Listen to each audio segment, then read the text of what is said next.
Nous sommes live. Merci Julien.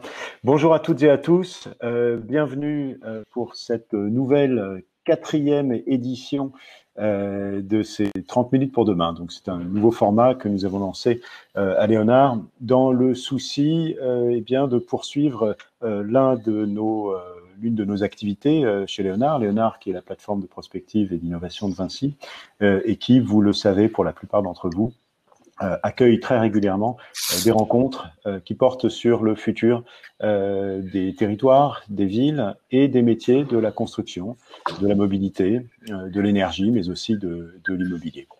Au cours de cette période de confinement, nous avons tous, je pense, ressenti de plein fouet la frustration de ne pas pouvoir continuer de nous rencontrer, alors entre collègues, mais aussi tout simplement de sortir et de nous porter à la rencontre de nouvelles idées. C'est bien dans cette idée que nous avons voulu lancer ce cycle de conférences quotidiennes qui vous accueille tous les jours à partir de 14 heures pour une demi-heure de présentation et le temps que vous voudrez bien consacrer aux questions et aux échanges avec nos intervenants. Quatrième, vous l'avez compris, le principe, c'est que certaines de ces conférences ou de ces rencontres portent directement sur la crise sanitaire et la crise économique qui, nous le craignons, va la suivre, de ses répercussions, bien évidemment, sur le futur des villes et de leurs métiers. Mais nous nous laissons également la liberté de parler parfois de toute autre chose et de revenir sur l'un ou l'autre des sujets que nous explorons régulièrement à Léonard. Pour cette quatrième conférence, Léonard a invité Benjamin Tinck. Benjamin, bonjour. Bonjour, qui est fondateur du Good Tech Lab et auteur d'une étude que nous avions remarquée à l'époque de sa publication, intitulée Aux frontières de l'Impact Tech, qui croise les technologies émergentes et les objectifs de développement durable. C'est un point auquel nous avons été particulièrement sensibles, attentifs chez Léonard, où nous avons la responsabilité d'imaginer les solutions pour demain, pour ces territoires, pour ces villes et pour les métiers qui les conçoivent, les construisent et les opèrent.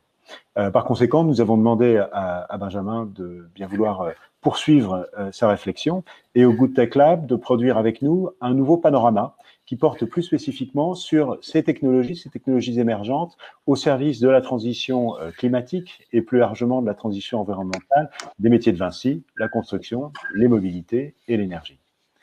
Je passerai sur le chat un lien renvoyant vers le contenu intégral de l'étude. Ce que nous avons demandé à Benjamin aujourd'hui, c'est de nous présenter le premier volet de cette étude qui porte plus spécifiquement sur les métiers de la construction et la façon dont précisément les technologies peuvent les aider à atteindre leurs objectifs de développement durable et en particulier de transition environnementale et écologique. Voilà comment les choses vont se passer.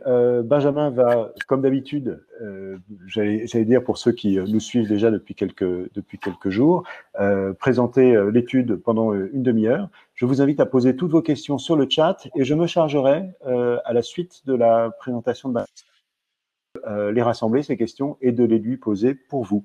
Par la suite, enfin, vous serez les bienvenus donc pour rester un peu en ligne avec nous et nous rejoindre sur l'espace networking où vous pourrez rencontrer d'autres membres de l'audience et continuer ce débat avec eux. Benjamin, the floor is yours et je te laisse donc la parole pour une demi-heure de présentation. Donc, à tout de suite. À tout de suite. Merci beaucoup Mathieu pour cette introduction. Vous m'entendez tous bien? Je suis assez près du micro. Oui. Bon, je vois pas de plainte, donc j'en déduis que le son est correct. N'hésitez pas à me dire si jamais ce n'est pas assez audible. Je vais lancer la projection de mon écran. Voilà. Parfait. Donc effectivement, c'est un plaisir de me joindre à vous à distance pour ce quatrième épisode de ces conférences, 30 minutes pour demain. C'est intéressant ce que Mathieu disait à l'instant sur le fait que vous avez beaucoup de sessions qui sont liées à la crise actuelle en cours, d'autres qui effectivement sont sur des sujets plus habituels. C'est intéressant parce qu'il y a pas mal de personnes en ce moment qui font justement un lien entre la crise sanitaire qu'on vit en ce moment et la crise climatique qui est face à nous. Évidemment, c'est pas la même chose, c'est pas les mêmes symptômes, mais une partie des effets et peut-être une partie de la réponse économique, politique qui l'accompagne, on peut tracer des similarités intéressantes. Donc, dans l'adversité, il y a probablement des leçons intéressantes à tirer pour la suite, et y compris sur le sujet dont on va parler aujourd'hui. Donc, je vais effectivement faire un petit focus sur la partie construction de ce panorama Emerging Trends qu'on a publié ensemble avec Léonard. Donc via Good Tech Lab, donc qui est ma structure qui réalise des études sur ces sujets de comment les technologies et la science peuvent être mises au service de la résolution des grands défis de société, notamment le défi climatique. Avant de rentrer dans le détail des solutions, peut-être, même si je sais que beaucoup d'entre vous dans la communauté Vinci et Léonard sont sensibilisés au sujet, ça me semble intéressant de rappeler quelques grands éléments au sujet des défis environnementaux et notamment climatiques. Je ne vous refais pas le pitch sur l'urgence climatique, mais pour vous donner quelques ordres de grandeur, on émet à peu près, quand je dis on, c'est l'ensemble de l'humanité à l'échelle de la planète, environ pas loin de 40 gigatonnes. Donc une gigatonne, c'est 1 milliard de tonnes d'émissions de CO2 par an liées à la combustion des énergies fossiles. Donc 37 gigatonnes, c'est le chiffre pour 2018. Les chiffres 2019 sont pas encore totalement secs. Et il faut savoir que ça représente à peu près 70% du total des émissions de gaz à effet de serre. Les 30% restants étant un mix des autres gaz à effet de serre, donc le méthane, le protoxyde d'azote et les différents gaz fluorés. Et si on regarde simplement l'évolution de la courbe sur les émissions de CO2 liées à la combustion d'énergie fossile, ainsi que la production de ciment, on voit qu'on est sur une augmentation en moyenne de 1 ou 2% par an à peu près. Et voilà, quelques signes pourraient montrer espérer que 2020 pourrait être l'année où ça commence à ralentir, mais on n'en est pas encore là. Il est encore un peu tôt pour le dire. Vous avez, je pense, pour beaucoup vécu de manière très concrète et tangible les épisodes de forte chaleur qu'on a connus en France l'été dernier, les 2 étés précédents en fait, et de manière générale ça se répète d'année en année.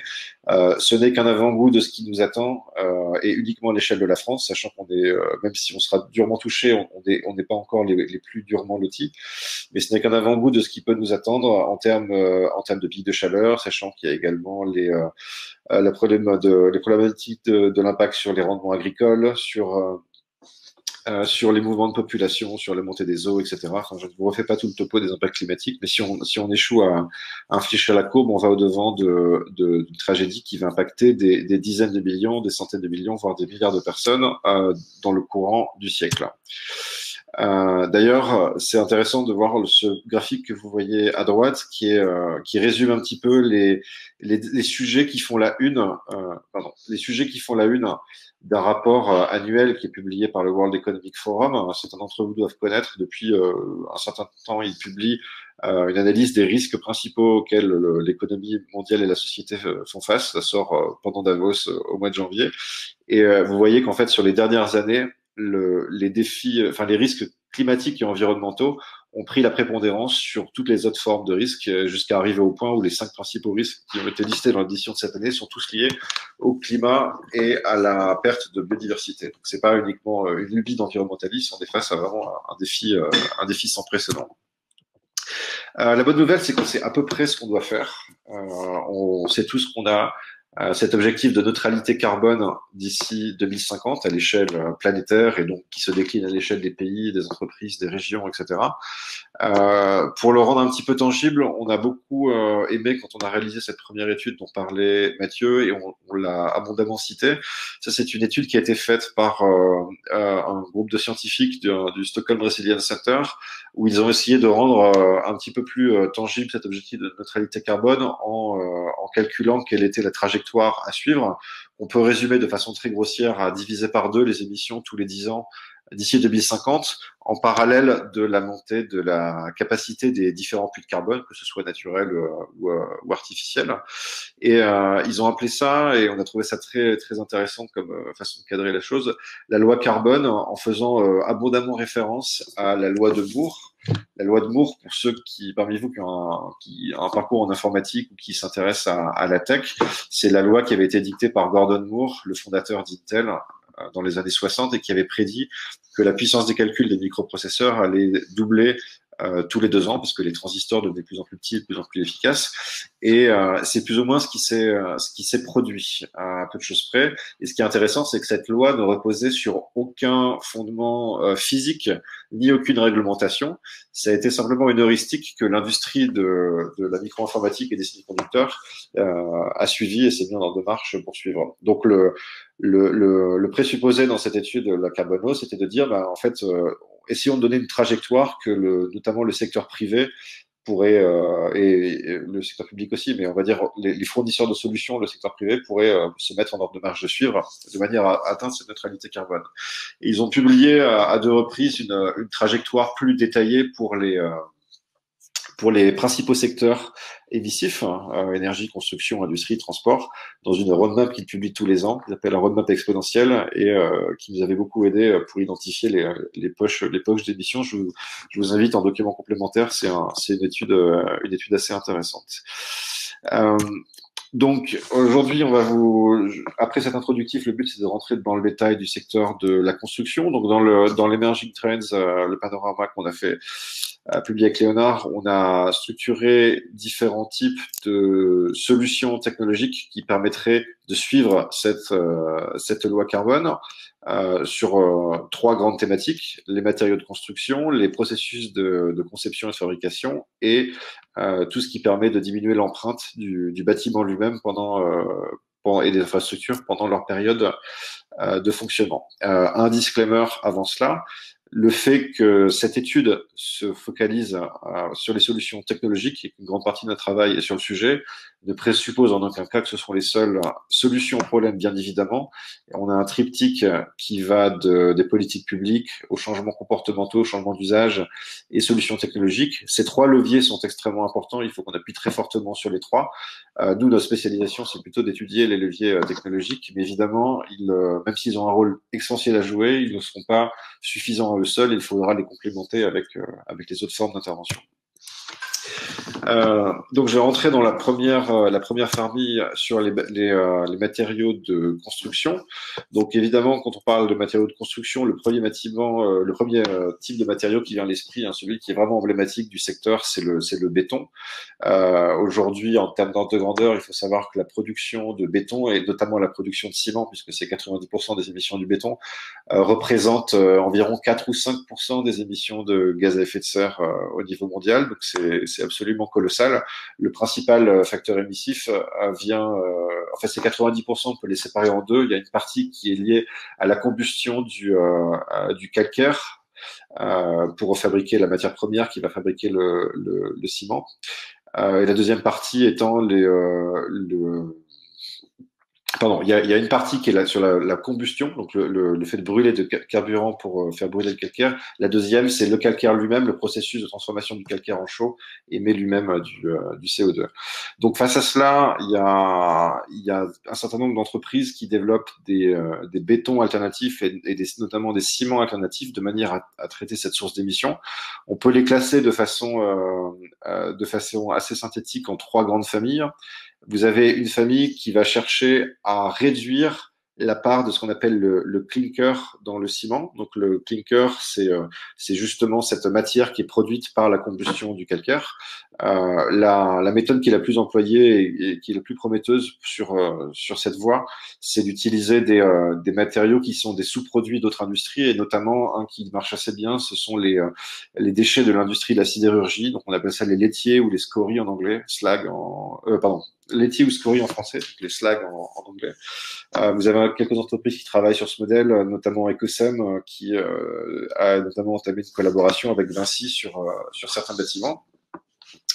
Vous avez une deuxième grande famille qui consiste à ne pas chercher à réduire la part de clinker, mais à le remplacer totalement par un autre type de matériau qui va avoir des propriétés structurelles assez similaires à celles du ciment. Donc, vous avez là-dedans ce qu'on appelle des géopolymères, qui sont des polymères non organiques, qui sont aussi souvent fabriqués d'ailleurs à partir de sous-produits type de l'industrie sidérurgie ou autre. Vous avez un procédé assez intéressant qui consiste à utiliser un matériau alternatif au calcaire, par exemple la wollastonite ou d'autres types de roches, de manière à former des silicates de calcium. Et vous allez vous allez substituer le clinker. Et en plus de cela, vous allez utiliser, et c'est intéressant, au lieu d'utiliser uniquement de l'eau pour faire durcir le ciment en béton, vous allez pouvoir utiliser du CO2 capturé dans ce process, ce qui vous permet donc à la fois de réduire les émissions, mais en même temps de capturer du CO2 à l'intérieur du matériau. C'est ce que fait Solidia, par exemple, qui est une boîte américaine qui travaille sur ce sujet. Et une troisième grande famille qui est un petit peu plus émergente par rapport aux autres, qui a un processus complètement différent, qui sont les ciments biofabriqués, donc qui est notamment Biomason et un autre projet d'une université américaine dont le nom m'échappe. Là, l'idée, c'est d'utiliser des micro-organismes que vous allez cultiver et que vous allez nourrir, enfin pas nourrir, mais dans le bouillon de culture de micro-organismes, vous allez ajouter des agrégats, les mêmes qu'on mettrait dans la production de béton, et en poussant, le micro-organisme va se solidifier et créer un bloc de matériaux très similaires au béton prémoulu. Par exemple, la photo qui est en bas à gauche, c'est une brique de béton de Biomason, par exemple, entreprise que je citais. Un deuxième type de matériau qui est peut-être moins, enfin qui n'est pas uniquement lié à la construction parce qu'il est utilisé dans beaucoup d'autres industries, mais qui est quand même assez structurant, sans mauvais jeu de mots, notamment dans certaines géographies plus que d'autres, hein, beaucoup en Amérique du Nord et aussi sur certains types d'ouvrages, mais qu'on peut pas négliger, c'est l'acier. L'acier est équivalent à peu près, donc toutes industries confondues, à peu près au même volume d'émissions que le ciment, peut-être même un petit peu plus, hein, c'est plus de l'ordre de 5, 6, 7. Et là-dessus, il y a trois grandes approches.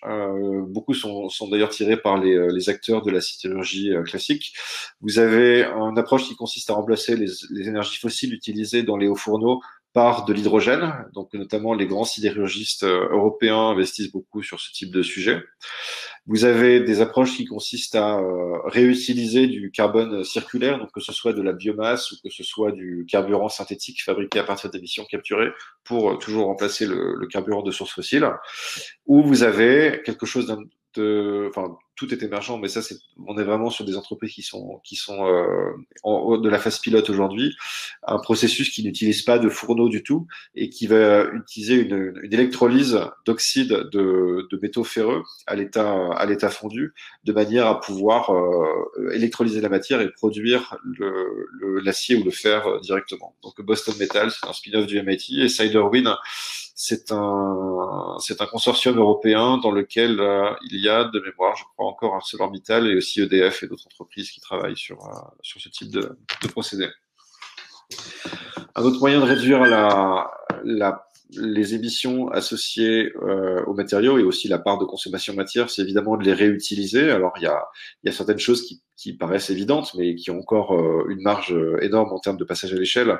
C'est la réutilisation des matériaux qui n'ont pas été utilisés sur certains chantiers. Donc, vous avez des places de marché type Bacacia ou autres qui facilitent cette recirculation de matière.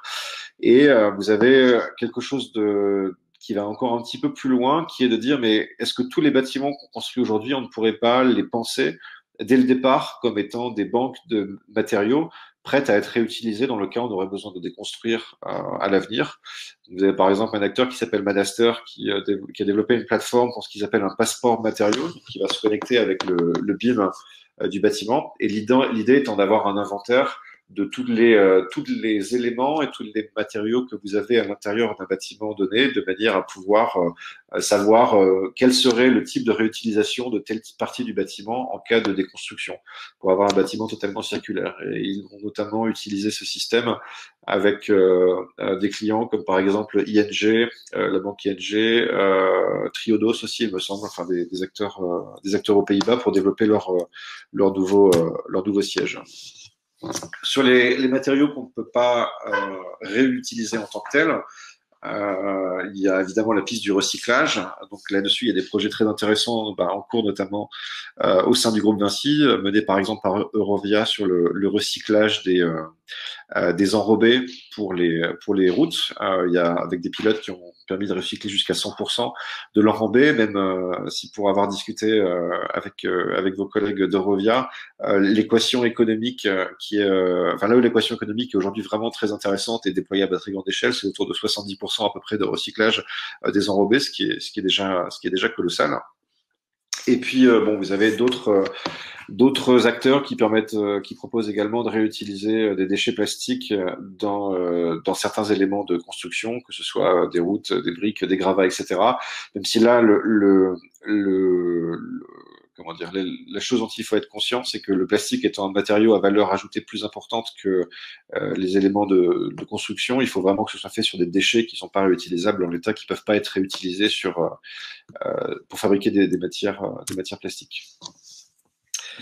Et un dernier point, un dernier secteur dont je voulais parler sur la partie matériaux, qui est assez fascinante, c'est le développement du bois lamellé croisé, cross-laminated timber en anglais. Donc c'est comme le bois lamellé collé, sauf que comme son nom l'indique, les planches sont croisées de manière à renforcer les propriétés structurelles, et vous arrivez sur un matériau qui a des propriétés physiques qui sont pas très éloignées de celles du béton et qui permet de faire des ouvrages structurels, y compris les tours comme vous avez sur cette photo. Celle-ci, je crois qu'elle est en Norvège. Vous avez un autre immeuble d'une taille similaire en Finlande.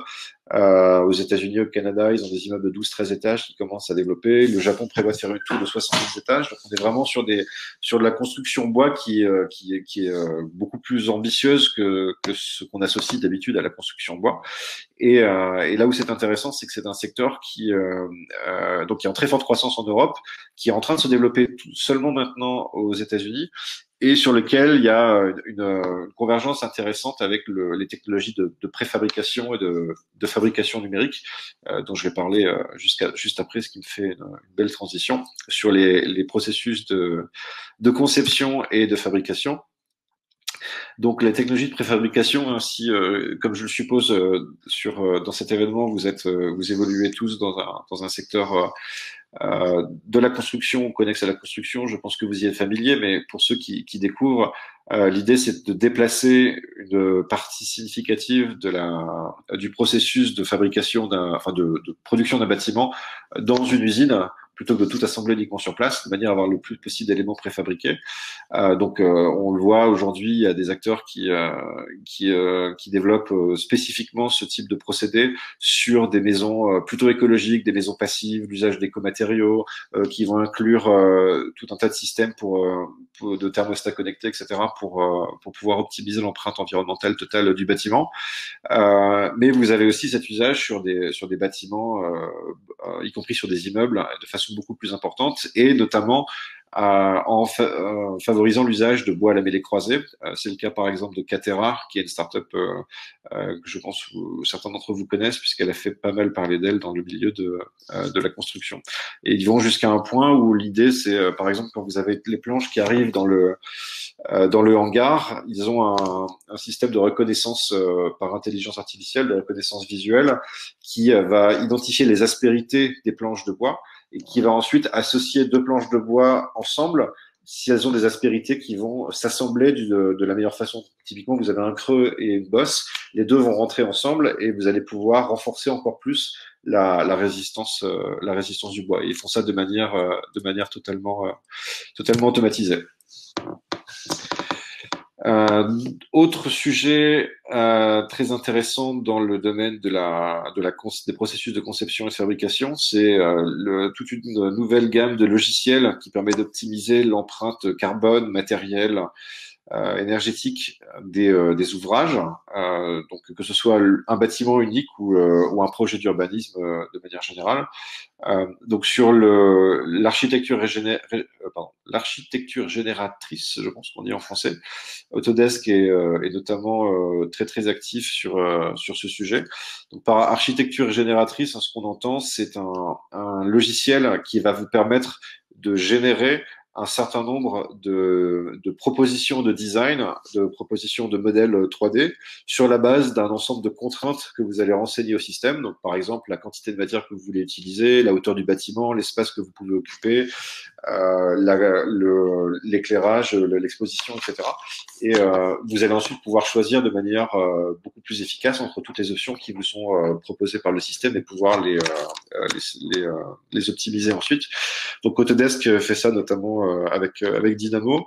SpaceMaker travaille plus sur l'optimisation au niveau d'un quartier tout entier pour optimiser la surface bâtie par rapport au terrain qui est proposé. Et après, vous avez d'autres types de logiciels qui vont plutôt vous proposer différents types de scénarios pour un bâtiment donné ou pour un projet d'urbanisme donné, en croisant différents jeux de données, que ce soit les données de cadastre préexistants, les données météorologiques, les données évidemment qui sont liées au projet d'urbanisme que vous allez devoir implémenter, et qui vont vous proposer différents scénarios qui vont optimiser notamment les paramètres environnementaux, que ce soit d'ailleurs des paramètres énergétiques ou des paramètres par exemple, circulation des eaux, ou des paramètres qui vont optimiser les plans de mobilité de manière à réduire les émissions associées aux plans de mobilité, etc. Donc, Urban Footprint, par exemple, fait des choses assez intéressantes sur ce sujet. Et un troisième élément dans les processus de design et de fabrication, qui est assez évident, mais sur lequel il y a quand même une poche de réduction d'émissions qui est assez significative, c'est la réduction des émissions associées aux équipements de chantier, donc à la fois les différents véhicules de construction, mais aussi les bases vie, etc. Donc vous avez la plupart, pas tous, mais la plupart des constructeurs de machines-outils pour la construction ont développé ou sont en train de développer des gammes électriques à batterie de leurs véhicules légers, parce que vous avez des véhicules de taille assez différente. Là, vous avez un excavateur, par exemple, et c'est un petit excavateur, et vous en avez vous connaissez, mais qui sont beaucoup plus gros que ça. Sur les petits modèles, vous avez un certain nombre de modèles électriques qui existent aujourd'hui. Par contre, sur les modèles qui sont beaucoup plus importants pour les très gros chantiers ou pour d'autres industries comme l'extraction minière, par exemple, là, l'hydrogène apparaît comme étant à peu près la seule option viable sur ces sujets. L'hydrogène étant par ailleurs, commençant à être utilisé, commercialisé pour alimenter des équivalents, des alternatives au groupe électrogène, notamment par exemple pour alimenter les bases vie ou les chantiers qui ne sont pas connectés au réseau électrique, par exemple. Donc voilà pour cette deuxième partie sur la conception et la fabrication. Je passe à la troisième qui concerne plutôt le fonctionnement des bâtiments pendant leur phase d'usage. Alors, je pense que les questions de bâtiments intelligents, de pilotage des consommations énergétiques, des différents flux, j'ai pas forcément besoin de m'étendre beaucoup sur le sujet parce que c'est quand même des systèmes qui sont en place qui sont connus depuis un certain temps. Ce qui est intéressant, c'est de voir un peu les étapes d'après. Donc, parmi les étapes d'après, il y a notamment cette idée de pouvoir réagréger différents silos de données qui sont émis par ces différents systèmes, hein, donc les données de maintenance des équipements, les données de consommation énergétique, les données concernant les flux d'eau, les données concernant l'occupation, l'usage des bâtiments, etc.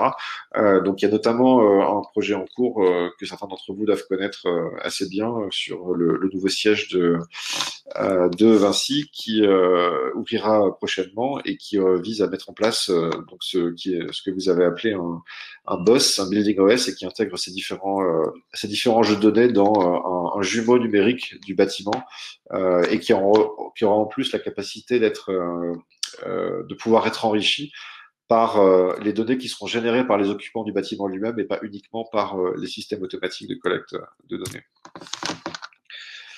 Et un autre développement intéressant dans la smart building, c'est justement l'usage de plus en plus important de l'apprentissage machine, pour pas dire intelligence artificielle, dans certains équipements pour optimiser la consommation. Donc, pour citer un exemple, par exemple, Carbon Lighthouse, c'est une boîte américaine qui développe un système dans lequel ils vont installer entre 200 et 300 capteurs par bâtiment, donc pas uniquement déployés sur les équipements électriques, mais également dans les zones de ventilation et dans différentes zones stratégiques du bâtiment, de manière à pouvoir identifier où est-ce qu'il y a de l'énergie qui est perdue et où est-ce qu'il y a des poches d'efficacité énergétique qui peuvent être gagnées. Et ce qui est intéressant, c'est qu'ils vont comparer ces différentes données aux données qu'ils possèdent sur à peu près 700 types d'équipements et de points de référence qu'ils ont collectés sur leurs autres clients.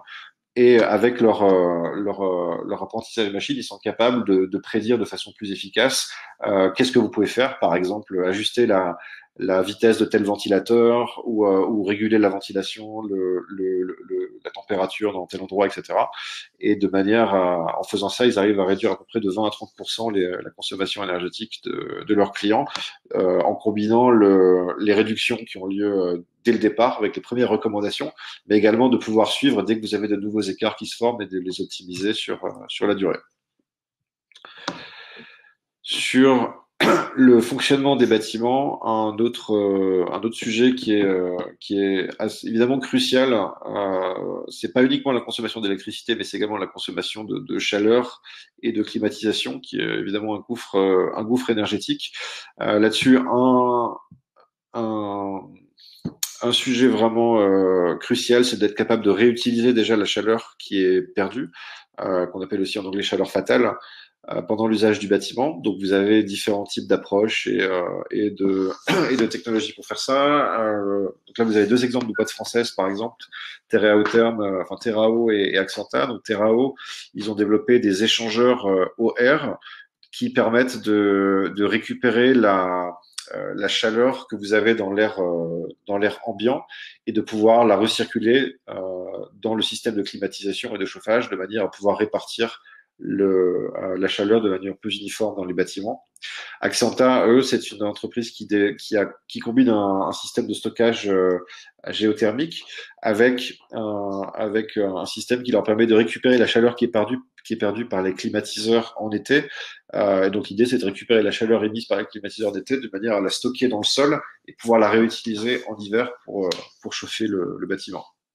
Ça, c'est un type de réutilisation de chaleur qui a lieu vraiment sur site. Ensuite, vous avez la réutilisation de chaleur entre plusieurs éléments d'infrastructure ou plusieurs sites. Et donc, les réseaux de chaleur urbains, c'est évidemment quelque chose qui n'est pas nouveau en soi. Par contre, ce qu'on voit, c'est de plus en plus de la réutilisation dans les réseaux de chaleur urbains de sources de chaleur non conventionnelles. Donc, à la fois la chaleur qui est générée, par exemple, par les data centers. Donc, Stockholm Exergi, par exemple, fournit de la chaleur à 25 000 résidences dans la capitale suédoise avec ce type de système. Et vous avez plein d'autres projets de ce type en cours. Et Power Road, que certains d'entre vous connaissent également peut-être, c'est un projet d'Eurovia qui vise à récupérer la chaleur qui est absorbée par les routes pendant la journée et de pouvoir la redistribuer dans les bâtiments et les infrastructures environnantes. Donc ça, c'est vraiment la récupération et le recyclage de la chaleur. Après, vous avez évidemment pas mal de travaux très intéressants et de technologies qui permettent d'optimiser les équipements eux-mêmes. Les équipements qui permettent de produire et de distribuer la chaleur ou le frais. Donc, évidemment, la première chose à laquelle on pense quand on parle d'optimiser le chauffage, et notamment, c'est tout ce que le bâtiment, la consommation du bâtiment en France, c'est vraiment une des poches d'émissions les plus importantes sur lesquelles travailler. C'est déjà de pouvoir installer des pompes à chaleur là où vous avez des chauffages au fioul ou d'autres chauffages au gaz, par exemple. La problématique, c'est que les pompes à chaleur qui s'installent dans le sol, qui sont celles qui sont les plus efficaces, plus efficaces que celles qui captent l'air ambiant. Vous avez quand même un coût d'installation qui est pas négligeable pour notamment forer, ce que vous voyez sur l'image en haut à gauche, et installer les différents tubes de la pompe à chaleur. Et donc, vous avez quelques acteurs comme Dandelion, par exemple, qui développent des procédés de forage et d'installation qui permettent de réduire d'un facteur 3 le coût d'installation d'une pompe à chaleur. Vous avez après tout un tas d'autres innovations techniques sur les compresseurs thermiques, etc., où je ne vais pas forcément rentrer dans le détail parce que c'est un peu technique. Et puis, vous avez un autre facteur d'émission vraiment fondamental dont on parle un petit peu, mais pas tant que ça en France, parce qu'en fait, le parc de climatiseurs installés en France est relativement modeste aujourd'hui. Ça changera peut-être avec le changement climatique, mais notamment dans les pays émergents qui accèdent et c'est bien leur droit, un confort plus important au mesure que la classe moyenne se développe et qui demande un confort thermique. Je pense à des pays comme l'Inde, je pense à ce qui va arriver en Afrique, etc. Le rôle de la climatisation dans la consommation énergétique et les réchauffements climatiques va être de plus en plus important pour deux raisons. Le premier, c'est les émissions qui sont liées à l'alimentation électrique des climatiseurs. Et le deuxième, c'est le fait que le gaz réfrigérant qui est utilisé dans la plupart de ces systèmes aujourd'hui, donc les hydrofluorocarbones, c'est le gaz réchauffant qui a le plus de potentiel réchauffant. C'est 9000 fois plus fort que le CO2. Évidemment, c'est pas dans les mêmes masses, mais c'est quand même pas du tout négligeable. Et c'est le gaz réfrigérant qui a été mis en place après le fait qu'on ait banni les gaz réfrigérants précédents avec le protocole de Montréal, vous savez, ceux qui se souviennent du trou dans la couche d'ozone, etc. Donc, dans l'urgence, on a fait passer ces gaz-là. Le problème, c'est que s'ils ne font pas de trou dans la couche d'ozone, ils ont un impact climatique assez considérable. Donc, il y a évidemment un sujet qui est de développer des nouveaux climatiseurs qui n'utilisent pas ce type de gaz et qui, en plus, consomment moins d'énergie. Et là, on est un petit peu dans la phase très amont, mais vous avez des entreprises, soit des fabricants de climatiseurs déjà installés, soit des startups qui développent différents systèmes à base de nouveaux matériaux et d'assemblage de processus qui permettent de réduire ces émissions. Et un dernier, oui, je crois que c'est ma dernière partie sur le fonctionnement des bâtiments, qui est peut-être un petit peu plus prospectif que les autres parce qu'on est vraiment au début. C'est l'idée de voir si on imagine que demain le bâtiment pourrait devenir presque enfin pour certains un puits de carbone, ou en tout cas réduire très drastiquement leur consommation, leurs émissions CO2. Il y a un élément supplémentaire qu'on peut ajouter, c'est qu'est-ce qu'on peut faire des surfaces, des différentes surfaces du bâtiment, le toit, les façades, pourquoi pas les murs intérieurs, comme un élément qui permette de capturer une partie du CO2 et en contrepartie pas en contrepartie, mais en complément de filtrer également la pollution de l'air. On sait qu'elle est très importante à l'intérieur des bâtiments, elle est évidemment aussi importante à l'extérieur.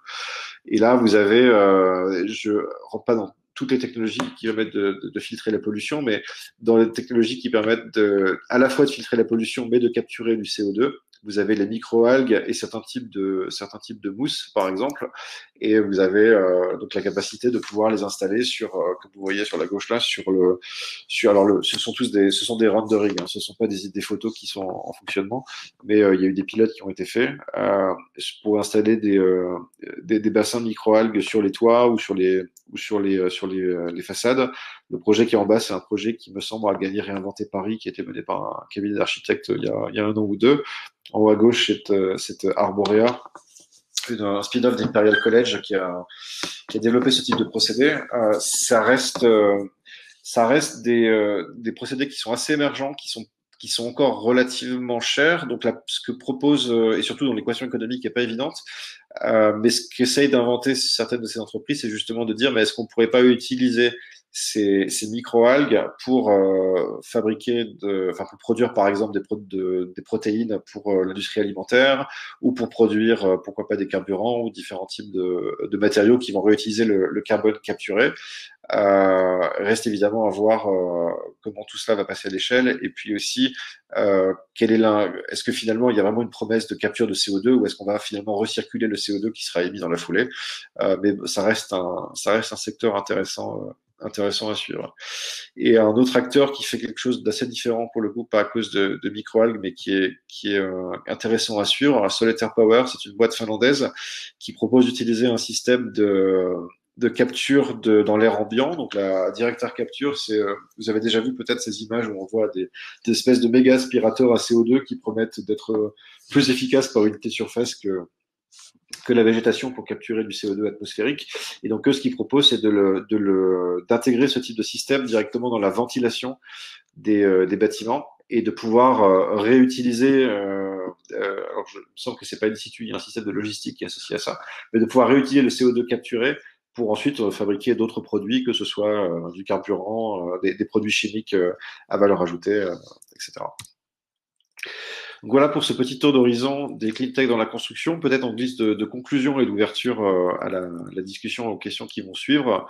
on avait vraiment la conviction en faisant cette étude et quand on a commencé à travailler sur le sujet avec le Tech Lab, qu'on était à une phase un petit peu charnière où on voyait un nouveau regain d'énergie autour des clean tech et de ce que les Américains commençaient à appeler les climate tech. Donc la différence qu'on pourrait faire entre les deux, c'est que le clean tech, qui est un mot un petit peu plus ancien, avait tendance à désigner presque exclusivement ce qui était très hardware ou éventuellement les biotechnologies et sur un champ d'application environnementale assez large, là où Climate Tech, comme son nom l'indique, se focalise plutôt sur le climat, ce qui reste relativement large comme sujet, mais il va intégrer aussi du logiciel et pas uniquement du hard. En tout cas, c'est un mot un terme qui a pris un petit peu le vent en poupe dans l'écosystème entrepreneurial américain depuis quelques mois et que même les vétérans des clean tech commencent à utiliser également. Et nous, ce qu'on pense et ce qu'on observe, c'est que cette renaissance, elle est tirée par quatre facteurs principaux.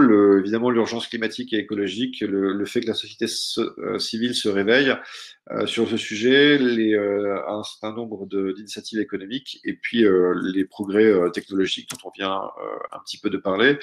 L'urgence planétaire écologique, j'en ai parlé un petit peu au début, je ne vais pas revenir sur le sujet. Le fait que la société civile se réveille, je pense que si vous suivez un petit peu l'actualité autour du sujet, ça vous a évidemment pas échappé depuis un an voire 18 mois, l'accélération de la présence du sujet dans les préoccupations de la société civile, ce qu'on voit évidemment dans les médias, dans les débats politiques, ce qu'on peut voir dans la façon dont notamment la jeunesse se mobilise, alors que ce soit dans la rue avec les marches pour le climat, le Fridays for Future, Extinction Rebellion, etc. Mais on peut voir aussi que cela va guider les choix de consommation d'une partie de cette partie de la société civile, mais également les choix de carrière. Oui, il y a des mouvements très intéressants et que je trouve vraiment fascinants, comme le manifeste étudiant pour un réveil écologique qui a mis en nom, enfin, je ne sais pas si vous avez déjà regardé leur site, mais c'est intéressant parce qu'ils ont vraiment toutes les questions que, en tant que jeune diplômé, vous allez devoir poser, enfin, vous allez devoir qu'on vous recommande de poser un recruteur de manière à pouvoir évaluer la sincérité du discours écologique et de l'engagement sur les sujets climatiques. Donc, vous allez avoir arrivé toutes ces nouvelles générations de jeunes qui sont beaucoup plus aiguisés sur ces sujets. Mais on voit en parallèle que même si on peut toujours s'indigner sur le fait que ça va pas assez vite, et clairement ça doit aller beaucoup plus vite, on voit que les États et les gouvernements commencent à afficher une ambition plus importante sur ces sujets, à s'afficher, même si ça a pris un peu de temps depuis la COP21, à s'afficher sur l'objectif de neutralité carbone pour 2050. Vous avez à gauche un tableau récapitulatif qui vous montre un petit peu où en sont les différentes propositions de loi de neutralité carbone dans différents pays du monde. Donc voilà, le niveau société civile, le sujet avance. Niveau initiative économique, c'est intéressant parce que ces deux couvertures sont sorties un petit peu la même semaine de deux publications. Je pense que vous serez d'accord avec moi qu'on peut pas vraiment qualifier comme des journaux militants écologiques, mais plutôt généralement réservés, mais qui sont devenus un peu plus militants aujourd'hui enfin qui en tout cas ont porté le sujet de façon plus vocale. Aujourd'hui, les incitations économiques, elles se trouvent à plusieurs niveaux. La première, c'est qu'au niveau des investisseurs, vous avez un certain nombre de grands gestionnaires d'actifs, enfin ou plutôt de détenteurs d'actifs. Je pense aux fonds de pension, je pense aux assureurs, etc., qui prennent de plus en plus conscience qu'ils sont exposés à des risques climatiques extrêmement importants si le changement climatique se concrétise et si ces impacts se font ressentir à la fois sur les actifs immobiliers, à la fois sur leur participation dans des entreprises, dans des industries fossiles, par exemple, mais il y en a d'autres qui seront pas forcément aussi pertinentes demain et qui donc cherchent à placer cet argent, à le désinvestir de ces sujets et à l'investir dans des secteurs qui feront partie de la solution. On sait également que les opportunités qui sont associées à la fourniture des solutions climatiques, environnementales et sur les objectifs de développement durable de manière plus générale sont assez colossaux. Sur les ODD, ils ont été estimés à peu près à un marché de 12 000 milliards d'euros par an d'ici à 2030. Donc, vous avez un mouvement assez considérable de capitaux vers ces sujets.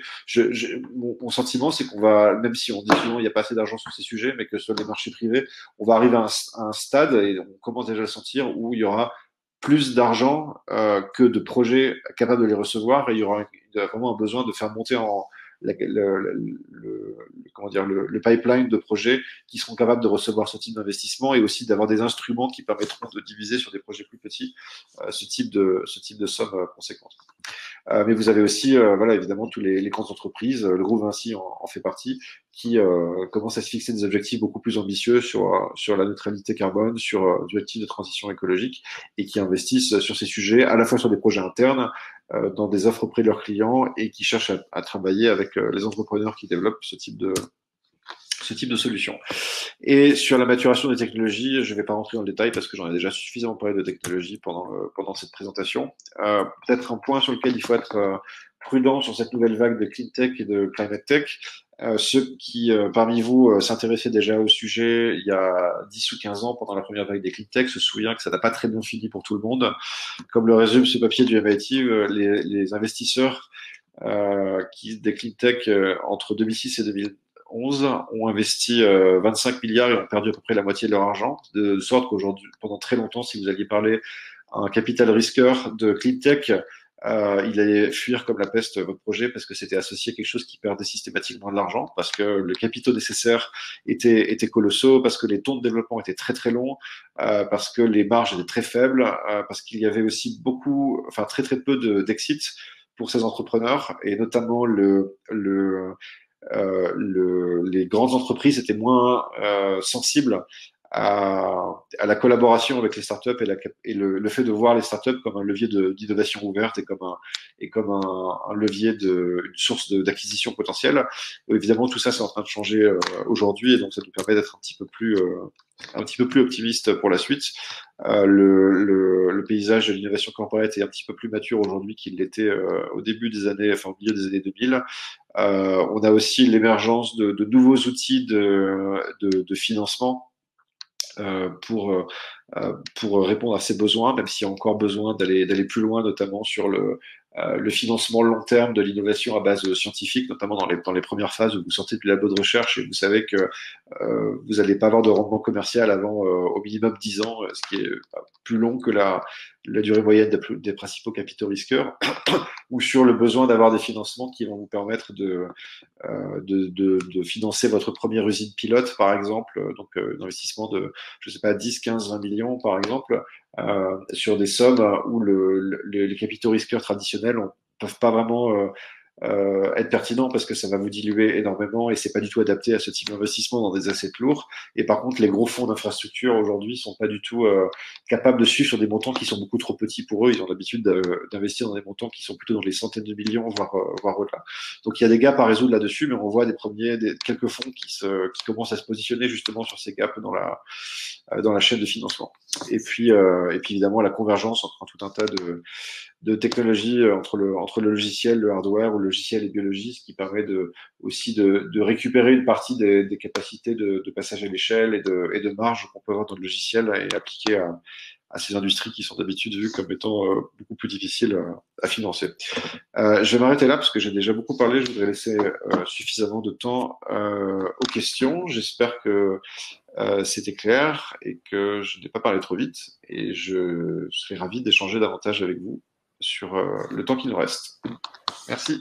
C'était limpide, Benjamin. Merci beaucoup pour cette nouvelle présentation de ce fragment d'une étude plus complète qui traite également des aspects de transition environnementale et de transition carbone des mobilités, d'une part, et du secteur de la production d'énergie, d'autre part. J'ai partagé le lien vers l'étude complète dans le chat. Vous pouvez remonter le chat pour retrouver ce lien. J'espère qu'elle vous intéressera. Il est temps de reprendre un peu certains des commentaires qui ont été déposés sur le chat tout au long de ton exposé, et commentaires et questions. Alors, je vais aborder peut-être d'abord une question qui a été répondu en réalité par Clémence Thune, qui est une experte donc de Vinci Construction, et que je remercie d'avoir pris part à l'animation. Arthur Olivier demandait quelle était la proportion des émissions de CO2 liées à la phase de construction ou de la phase d'exploitation du bâtiment. Pour un bâtiment classique, comprendre un bâtiment béton. Clémence a répondu 60% donc pour la phase de construction, qui est largement imputable aux matériaux, qui est une vraie question et que tu as largement détaillé, et 40% pour l'exploitation sur le cycle de vie complet d'un bâtiment. Une autre question qui a été posée, c'est celle de Giorgio, qui demande quid des bâtiments existants et comment faire la transition pour le chauffage et pour l'isolation, pardon. Alors, je te laisserai compléter si tu le souhaites, Benjamin, mais je pense que cette question s'adresse moins, je veux dire, à toi comme reviewer de technologies émergentes que aux experts, là encore, de la construction. Il est bien entendu que le parc de bâtiments existants et les chantiers de rénovation sont en réalité le nerf de la guerre en la matière, oui, puisqu'avec 3% de renouvellement annuel du parc de construction, en tout cas dans un pays, j'allais dire, fini comme la France, on comprend bien que la principale marge d'optimisation et de progression donc de ces bâtiments et de leur efficacité énergétique se situe plutôt du côté de la rénovation. Je ne sais pas si tu as un complément à apporter là-dessus. Non, si. Et en fait, mon sentiment là-dessus, c'est que jusqu'à récemment, j'aurais dit que c'est un sujet que je voyais plus comme étant au niveau du soutien public à la rénovation et qu'il n'y a pas forcément d'innovation sur ces sujets. Mais en fait, depuis très peu, j'ai l'impression qu'il y a quelques entreprises qui se lancent sur ce créneau. Pour en citer deux que j'ai vues. Vous avez une boîte anglaise qui développe un matériau d'isolation à base d'aérogel qui permet de résoudre un peu l'équation entre le caractère non inflammable et le caractère thermique, les propriétés thermiques plus importantes, puisqu'il y a généralement une équation qui est difficile à résoudre là-dessus. Et il y a un deuxième acteur que j'ai vu dont le nom m'échappe. Je crois que c'est une entreprise allemande. Je pourrais rechercher le nom si ça vous intéresse, qui développe un procédé qui réutilise en fait les principes de la préfabrication, donc avec des panneaux préassemblés, pour faire de l'isolation par l'extérieur de façon beaucoup plus économique que les procédés actuels. Mais on n'avait pas mis effectivement dans l'étude et on n'avait pas forcément, on n'était pas tombé dessus à l'époque. Mais j'ai l'impression qu'il y a une nouvelle vague d'entreprises qui commence à s'intéresser à ce sujet et c'était pas très visible auparavant. Mais donc oui, je pense qu'il y a des choses intéressantes. Merci. Une autre remarque qui a été une des premières questions qui ont été posées par Jérôme Rouge et qui manifestement a lu avec attention l'intégralité de l'étude, qui remarque qu'on y parle également de mobilité et d'innovation donc dans la construction comme tu viens de le montrer. Il nous demandait si on avait creusé les pistes d'amélioration de la logistique des chantiers, qui sont aussi un des aspects décisifs ou en tout cas un des leviers qu'on peut trouver dans l'optimisation des procédés de construction. Alors je ne suis pas certain que nous ayons abordé ce sujet en priorité. Cela dit, il a été identifié comme l'un des terrains et l'un des use cases d'application de l'intelligence artificielle notamment, et c'est l'un des sujets auxquels nous nous appliquons de trouver des solutions à Léonard. Je ne sais pas si toi, tu as des éléments sur cette partie-là. Non, pas plus que ça, effectivement. On n'avait pas regardé ce sujet-là. Je pense que c'est pas forcément différent d'autres problématiques d'optimisation de la logistique et des transports. Alors il y a des travaux qui, je pense aujourd'hui, peuvent paraître encore un petit peu théoriques, mais autour de ceux qui s'intéressent au sujet doivent suivre un petit peu ce qu'il y a autour de l'internet, ce qu'on appelle l'internet physique. L'idée étant d'avoir un certain nombre de composants, de conteneurs modulaires et de hangars qui permettent en fait de reproduire la façon dont les paquets se communiquent l'information sur Internet, mais de manière à pouvoir l'utiliser pour du convoi logistique en standardisant les conteneurs et en pouvant les passer d'un pôle de distribution à un autre. Mais aujourd'hui, j'ai l'impression que c'est encore assez conceptuel et early stage, quoi. Mais donc voilà, j'ai pas beaucoup d'autres réponses sur ce sujet-là aujourd'hui. Okay. Une autre remarque de Clément Trigona qui souligne qui nous pose la question de l'hydrogène, mais avec quoi? Alors là, on parle du troisième volet de l'étude, puisqu'il y a de longs développements sur la question donc énergétique et en particulier sur les techniques de génération d'hydrogène. C'est peut-être une occasion pour toi de faire un peu le point sur les différentes couleurs de l'hydrogène. Oui, les couleurs. Ok, quoi, il y a marron, gris, vert, bleu. Enfin, après, ça dépend un petit peu comment on les voit. Mais grosso modo, c'est vrai que ça, c'est vraiment la question parce qu'on parle souvent de l'hydrogène comme la solution à beaucoup de choses dans la transition énergétique, mais on oublie souvent de rappeler que aujourd'hui, c'est 95% de la production d'hydrogène mondiale qui est fabriquée à partir de la réformation du méthane ou gasification de charbon, etc. Donc, c'est lié aux énergies fossiles et c'est extrêmement émetteur de CO2 ou de méthane. Pardon, de CO2, pardon. Mais aujourd'hui, ce qui est maîtrisé comme moyen pour fabriquer ce qu'on appelle l'hydrogène vert, donc décarboné, c'est l'électrolyse qui va utiliser comme source de courant des énergies renouvelables ou décarbonées, donc du nucléaire par exemple. Il y a un certain nombre d'acteurs qui essaient d'innover sur les membranes et les électrolyseurs de manière à réduire encore le coût, parce que c'est encore, enfin c'est beaucoup plus cher aujourd'hui que la réformation du méthane. C'est la raison pour laquelle la réformation du méthane, enfin du gaz naturel, pardon, est plus utilisée. Mais donc il y a vraiment des progrès intéressants sur les électrolyseurs. On peut aussi s'attendre qu'avec la baisse du coût des énergies renouvelables et de l'électricité décarbonée plus généralement, on va pouvoir aussi réduire le coût de l'électrolyse parce qu'il y a une part importante qui est liée au coût de l'électricité qui est apportée. Et puis après, vous avez plusieurs processus plus émergents sur la gasification de la biomasse, par exemple, ou sur des processus de biotechnologie, de microbes qui vont permettre de transformer, par exemple, des résidus alimentaires en hydrogène parmi d'autres produits. Il y a une boîte qui s'appelle Electroactive Technologies. Je sais plus, je crois que c'est des Européens, mais je sais plus où ils sont basés, qui font ça, par exemple, à partir de déchets alimentaires. Mais c'est plus émergent, mais l'IRENA, l'Agence internationale des énergies renouvelables, le cite déjà quand même dans des choses à suivre pour la décennie qui arrive. Merci. Je poursuis sur la thématique de l'hydrogène. Alors, je ne sais pas si tu as des éléments de réponse. Tu as déjà donné un peu un aperçu de la façon dont on peut chercher des autres modes de motorisation des engins de chantier. Arnaud Résilland nous demandait si les technologies de piles à combustible à l'hydrogène sont suffisamment avancées à ce jour pour eh bien, des équipements, en l'occurrence de mining, donc d'équipements des activités minières ou de chantier, et quel pourrait être leur impact sécurité par rapport au gazole qui est traditionnellement utilisé sur ces sites. Alors, sur l'impact sécurité, je ne sais pas répondre à cette question. C'est effectivement, je sais que c'est un des sujets clés sur l'hydrogène, par son caractère très explosif et que des acteurs comme Air Liquide ou d'autres, un de leurs enjeux, c'est d'arriver à fabriquer des réservoirs qui soient justement indestructibles de manière à éviter ce type d'accident. Sur est-ce qu'elles sont assez avancées pour utiliser dans les équipements de mining, il me semble que PowerCell, qui est une des boîtes que j'avais citée, il me semble qu'ils ont déjà des pilotes en cours. Après, c'est toujours la question de comment vous dimensionnez l'équipement, quoi. Mais si c'était la question, j'ai pas les chiffres économiques en tête aujourd'hui. Ouais, mais je confirme qu'il y a effectivement un certain nombre donc oui.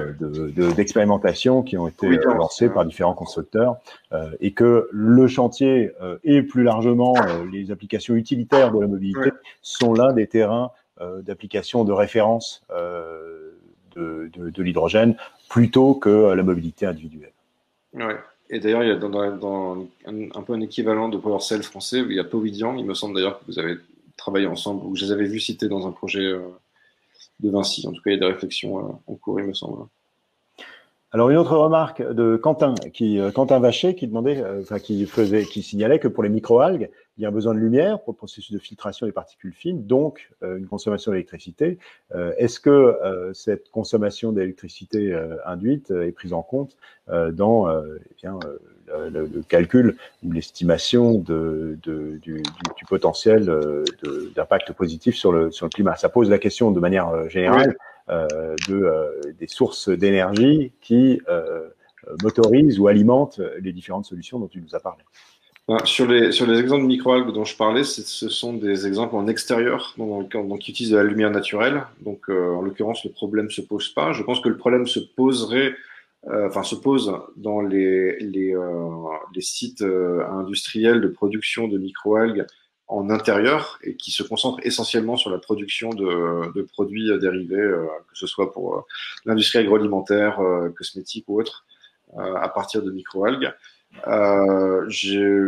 pas forcément en tête le bilan énergétique sur ces modèles-là. Sur ces modèles-là, je pense que c'est probablement, enfin, alors je vais pas dire de bêtises. Donc sur la production de produits en intérieur, vu que c'est pas vraiment quelque chose qu'on a regardé en détail, j'ai pas les métriques en tête. Mais en tout cas, si je peux prendre une comparaison avec un autre secteur assez connexe, qui est celui de l'agriculture urbaine sur des fermes verticales. Pour moi, c'est le gros point noir qu'on oublie souvent. Et enfin voilà, les médias adorent les fermes verticales parce que c'est futuriste avec les herbes qui montent sauf que c'est quasiment que des herbes vertes d'ailleurs et éventuellement des tomates. C'est à peu près tout ce qu'on sait faire et ça consomme une énergie folle. Et aujourd'hui, il y a une étude de la Fondation Ellen MacArthur qui montre que c'est absolument pas du tout viable comme moyen de produire de l'alimentation même dans le futur où il faudrait utiliser une quantité de terrain phénoménale et une quantité d'électricité phénoménale. Alors, moins qu'il y ait des ruptures qui arrivent sur les sujets, je ne sais pas. Donc ça répond pas directement à la question de Microal, mais je pense que la question se pose en partie là-dessus. Allez, peut-être une dernière question pour la route, qui est une question de ma collègue Nathalie, qui nous demande si, alors cette fois-ci, on va t'inviter à peut-être prendre un peu de recul sur l'étude et regarder dans ta boule de cristal, mais pour nous dire ce que, à ton avis, ce vers quoi la crise sanitaire et la crise, disons, économique qui va s'en suivre sans aucun doute, donc pourra avoir comme conséquence. En un mot, est-ce qu'on saura profiter de cette pause pour réinventer les façons dont on fait du business, ou au contraire, est-ce que les besoins de la recovery vont nous conduire à retrouver les bonnes méthodes traditionnelles?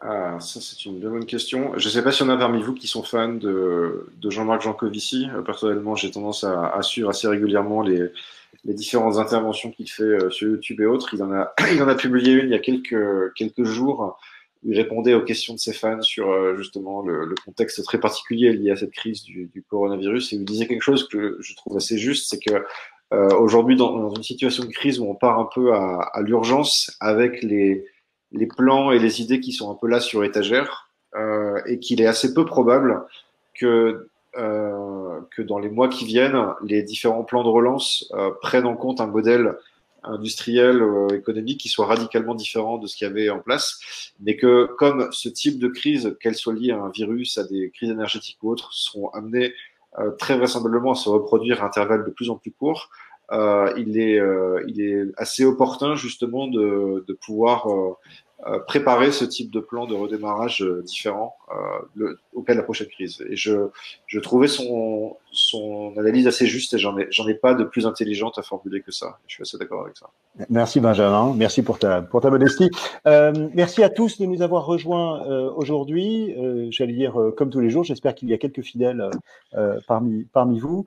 Je vous signale en passant que si vous avez encore un moment à passer avec nous, alors vous l'avez compris, hein, c'est 30 minutes pour demain, mais c'est 30 minutes d'exposé. Après, on peut poursuivre la conversation un peu plus longtemps. Il y a sur la gauche de votre espace un onglet qui s'appelle Networking, sur lequel vous êtes invité à vous rendre si vous avez encore un moment, et sur lequel vous aurez l'occasion de faire des rencontres au hasard. Vous pourrez tomber sur l'un des membres des équipes de Léonard, sur Benjamin lui-même, ou sur d'autres membres de l'audience avec lesquels il est intéressant souvent de poursuivre le débat et de nouer de nouveaux contacts. Je vous signale enfin que la vidéo de l'échange vous sera adressée par mail dès ce soir, que on espère vous retrouver nombreuses et nombreux demain, où le designer Nicolas Mainviel viendra présenter une étude que nous lui avons également commandée à Léonard, qui se demande, pour faire un pas de côté, comment le jeu vidéo peut inspirer la fabrique de la ville. J'ai mis le lien d'inscription à l'événement. Et enfin, rendez-vous donc sur le site de Léonard, dès la page d'accueil, pour vous abonner à la newsletter qui vous annoncera demain